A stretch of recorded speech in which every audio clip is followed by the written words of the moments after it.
Malcolm and I met at the University of Illinois. He had joined the Alpha Gamma row house, and I was what they called a roommate or a big sister, and they give everyone a little brother to help study through college. And on the big sister night, I got this gorgeous young lady who came down the stairs with a thing of cookies, and it happened to be Susan Dipper, who, I don't know, I didn't think she knew that it was a lifelong commitment to be my big sister. I didn't realize it was going to be a lifetime commitment, but after they assigned him to me, we became really good friends. And then became soulmates after that. So we started in farming. We were living in Leroy, Illinois, and Susan had cattle, so we always thought, well, we'd get in the cattle business, and we rented 20 acres and got 13 Angus cows, and then that grew, and then we rented some ground from an older gentleman and farmed with him.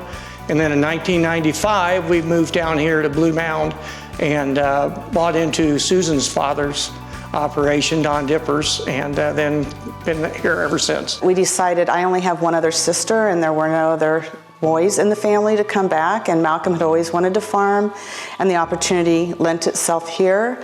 And we told my dad, and he was young enough at the time that he wasn't ready to retire, but we were either going to do it then and bring the boys back when they were young, or we would wait till they were older and then the two of us would come back. But we made the good decision to go ahead and come back about 28 years ago and get established here. And that was our decision, that we would be able to expand the cattle operation and the row crop operation with my dad, with his good guidance through that, and then be able to guide 2 more generations to be able to be on the farm. Our boys knew early on that they wanted to be farmers, and we did not discourage them, but we did not encourage them. We did actually make them both, after they went to college and got degrees, they had to work off the farm. And so they had to learn that there was somebody else that was a boss and somebody else that was a you-know-what that they had to learn to put up with. But they came back, and they've each assumed control of the farm. And in 2018, we formed an LLC, and they actually took over control of the farm then. We farm about 4,500 acres, diversified crop operation. We also have a 400-plus cow-calf operation and about an 800 head feedlot. So we also have 2 full-time employees and 5 part-time employees. So this obviously keeps us very busy, and we're very blessed that we got to put this operation together with Susan's mom and dad, Don and Charlotte Dipper, and they kind of laid the foundation, and we've grown it, and now we've passed it on to our sons, and they've even grown it farther than what Susan and I did. We're a 4-generation farm. My father at 95 is still involved in the farm operation and will gladly take a load of cattle or whatever he's asked to do on the farm, parts, go get parts or whatever. And then Malcolm and I are involved, of course, and then our 2 sons and their wives, and then our 2 grandchildren, 8 and 5. We actually have been very involved in the EQIP program.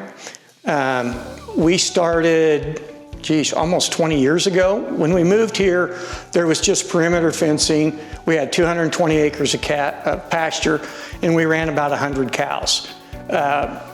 So then we got into the EQIP. We realized that, hey, we need to do rotational grazing, and we need to make the cows an integral part of the operation because land is hard to get. And so that's when we decided to put in cross fences. We put in stream crossings. We've done waterways. We've done block structures. We've also, on the crop side, system tiled over 200 acres, and we have a plan that will just continue to add more system tiles to our existing acre base. So, but yeah, conservation has been a big part. Actually, the boys started their own fencing business in high school, and they built over 15 miles of fence for us.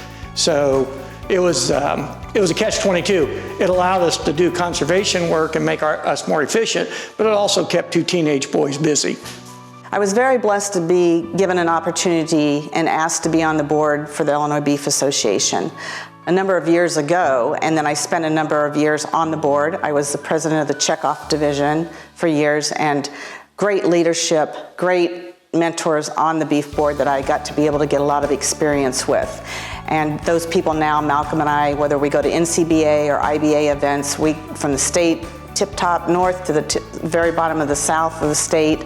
We know producers, and if we've got something going on, we're able to meet up with those. And a lot of that opportunity came from me being on the Illinois Beef Association board and the great people that we were blessed to cross paths with and get to know through the Illinois Beef Association. Part of my role on the farm is not only being a truck driver when needed, or going to get parts, or supporting my husband and whatever venture that we've decided to take on. I am the cook around here.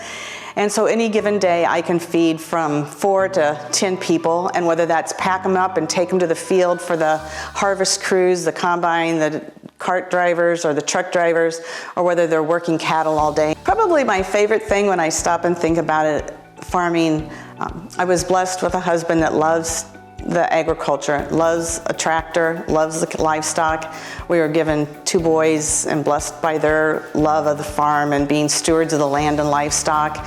And then my dad has been able to pass that on to us as well. And then now we're passing it on to the other 4th generation. Favorite memory on the farm is difficult because everything is good. I mean, my memory is watching my boys become men. And that's probably my favorite memory. To be a master farmer with my wife is indeed very special. And we actually, you know, for us, it's impossible to imagine one of us without the other one. Because with me working all the time and then trying to grow the farm, I mean, Susan bore a lot of the load. And of course, working with her parents, I would come home and, you know, unload all the burdens on her, and she would have to be not only the listener for me, but the negotiator with her family. So we couldn't have done it. I couldn't have done it without her, and I hope she couldn't have done it without me. So it took both of us to make the village work. I couldn't have done it without him, and he couldn't have done it without me, and we're a team that worked together from the get-go. Our values are the same, our work ethic is good.